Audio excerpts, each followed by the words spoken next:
এই মশলাটাই ঢোকাবো। এই মশলাটা করবো একটু কুটে নেবো, খুব মিহি করব না।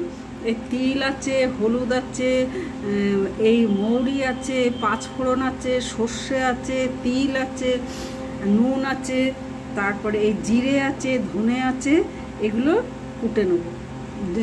জিরে আস্ত আছে কিন্তু ধনেটা আমার আস্ত নেই বলে ওই মশলাটার সাথে একটু তেলও দিয়েছিলাম। আর এই যে ভাজা পটলের পেট চিড়ে এই মশলাটা ঢুকিয়ে দিয়েছি এইভাবে সব। এবার পোস্ত বেটে নেবো, তার সঙ্গে 2 কোয়া রসুন দিয়েছি আর 2টো কাঁচা লঙ্কা দিয়েছি। আর এই দুধ দিয়ে তেলে পাঁচফোড়ন, তেজপাতা, শুকনো লঙ্কা আর পেঁয়াজগুলো বড় বড় করে কেটেছি।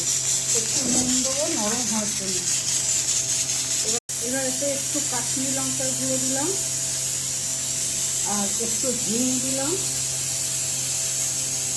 আর একটু গরম মশলা দিলাম।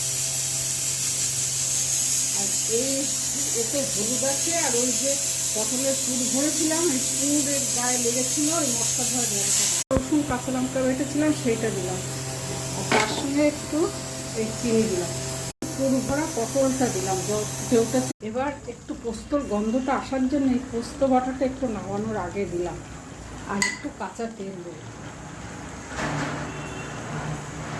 পুর ভরা পটল।